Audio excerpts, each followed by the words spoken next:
Le parc naturel régional de la Haute-Vallée de Chevreuse, ce sont des recoins cachés, des villages discrets, une nature à l'affût, des lumières, des paysages, des odeurs de plantes et de forêts, des sentiers. Il y regorge des lieux remarquables, mais on ne les trouve qu'à condition d'y être attentif et d'ouvrir tous ses sens, comme l'ont fait de nombreuses personnalités qui ont installé au cœur du parc leurs demeures et leurs lieux d'inspiration et de création. Partons à leur découverte.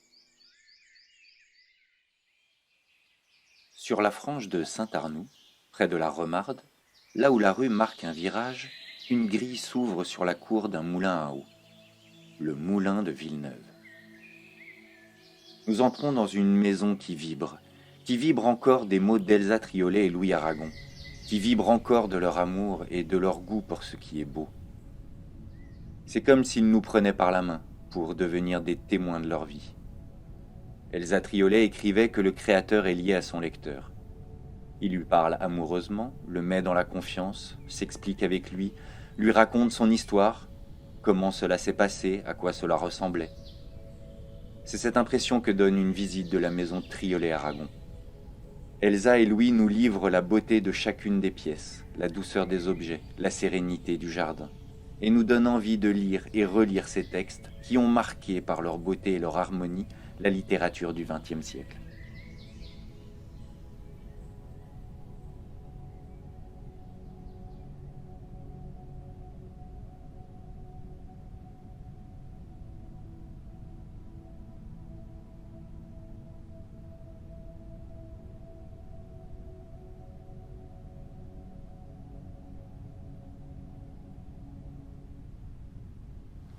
J'ai écrit maintenant une série, c'est-à-dire 2 volumes d'un cycle de romans qui s'appelle L'âge de Nylon, qui sont nos jours et nos problèmes, et la distance qui nous sépare de l'avenir,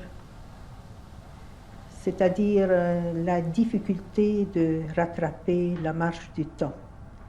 Nous sommes toujours en arrière et il y a une espèce de déchirure entre ce que nous sommes et les pas gigantesques que font nos jours.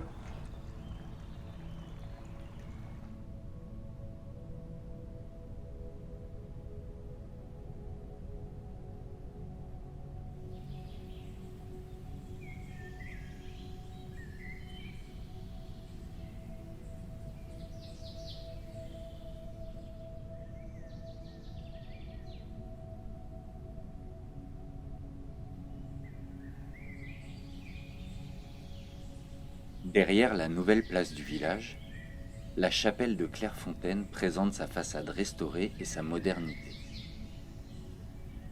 C'est un lieu de respiration et d'inspiration.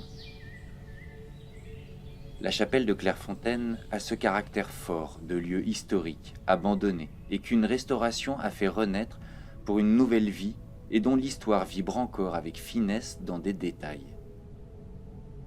Sa nouvelle vie, c'est l'art contemporain. Au milieu du parc, cet ancien couvent expose des œuvres magnifiques qui sont révélées avec une allure presque spirituelle, sûrement due à la lumière et à la résonance de l'espace.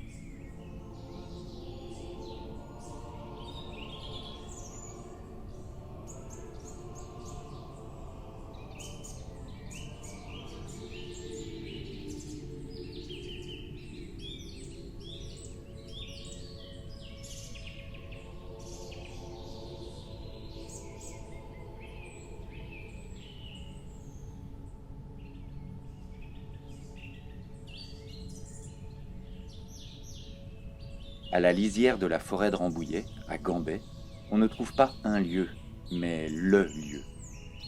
C'est un espace de vie, de rêve, de construction et de création. Des bâtisses d'un ancien EHPAD réhabilité avec 1000 petites mains bénévoles d'habitants de la Haute-Vallée de Chevreuse. Pendant de trop longues années abandonnés, ces bâtiments sont aujourd'hui un espace de création, où des artistes viennent chaque semaine pour créer, répéter, construire, rêver.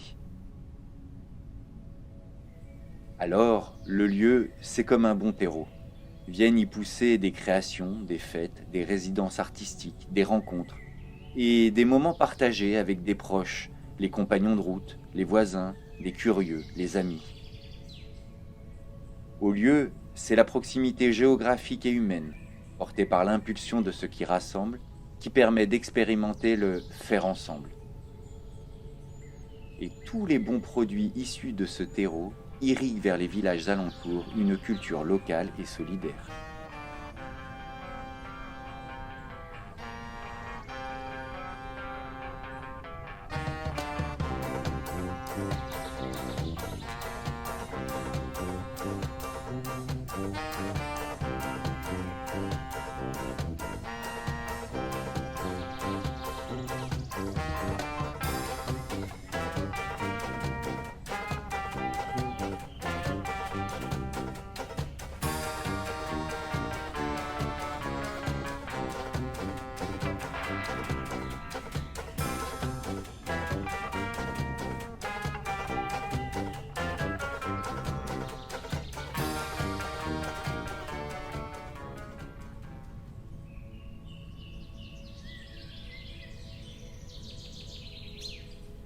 On pourrait la rater, cette maison bourgeoise, parmi les autres maisons de villégiature qui égrènent la rue de Paris à Saint-Rémy-les-Chevreuses. C'est pourtant là que vécut Raymond DeVos. Nous arrivons chez lui. Bienvenue à vous. Quand on termine la visite, nous avons l'impression d'avoir redécouvert un personnage. Un personnage inspirant, un personnage revitalisant, un personnage qui ne demande qu'à être visité régulièrement tant il nous ravit par son caractère, son humilité et sa popularité. Raymond DeVos était un artiste complet et complexe. Son œuvre est riche de tous les sujets auxquels il s'est intéressé tout au long de sa vie et qui ont nourri ses textes et son art du spectacle. Sa demeure le reflète. La visite de la maison Raymond DeVos est une visite à travers son intimité et son caractère, sa carrière et ses talents, son goût pour la vie, et qui redonne aux visiteurs un nouveau goût à la beauté, l'art et le plaisir. Parlons d'autre chose, parlons de la situation, tenez, parlons de la situation, sans préciser laquelle. Si vous le permettez, je vais faire brièvement l'historique de la situation, quelle qu'elle soit. Il y a quelques mois, souvenez-vous, la situation, pour n'être pas pire que celle d'aujourd'hui, n'en était pas meilleure non plus. Déjà, nous allions vers la catastrophe et nous le savions. Nous en étions conscients, car il ne faudrait pas croire que les responsables d'hier étaient plus ignorants de la situation que le sont ceux d'aujourd'hui. D'ailleurs, ce sont les mêmes. Oui, la catastrophe, nous le pensions, était pour demain. C'est-à-dire qu'en fait, elle devrait être pour aujourd'hui, d'ailleurs. Si mes calculs sont justes. Or, que voyons-nous aujourd'hui ? Qu'elle est toujours pour demain. Alors je vous pose la question, mesdames et messieurs, est-ce en remettant toujours au lendemain la catastrophe que nous pourrions faire le jour même que nous l'éviterons ?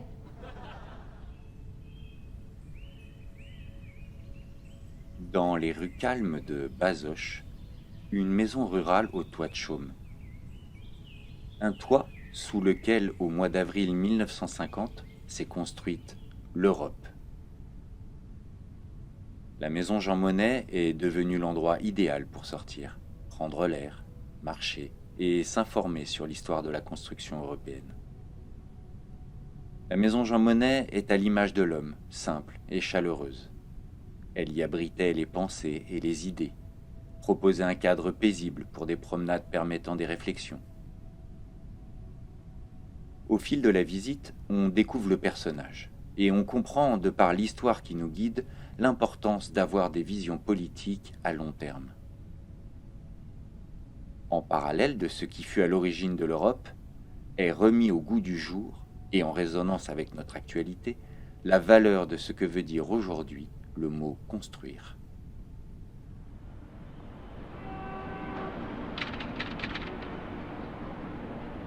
Les décisions de ce premier exécutif européen, qu'est la haute autorité, sont exécutées dans nos 6 pays comme s'il n'en faisait qu'un. C'est là une des transformations essentielles que réalise notre entreprise et le test de sa réussite. Ce premier marché commun, ces premières institutions supranationales, c'est l'Europe qui commence à s'unir.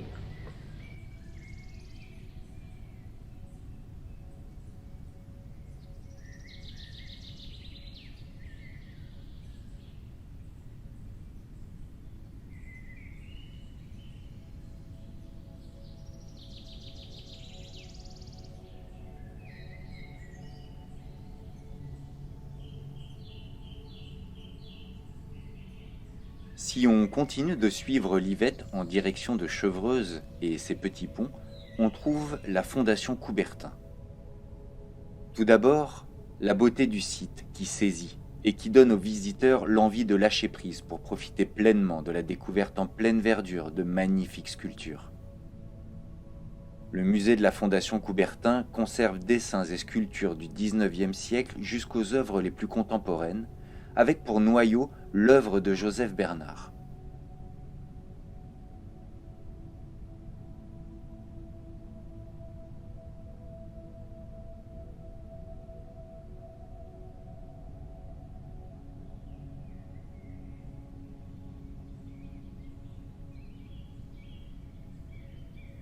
L'agencement des œuvres dans le parc et le jardin des bronzes, l'équilibre entre nature, sculpture et architecture pourrait donner des airs d'Alhambra version française.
Sur les hauteurs de Bazoches, au détour du chemin qui mène aussi à la maison Jean Monnet, c'est une porte discrète qui donne accès à la maison Louis Carré.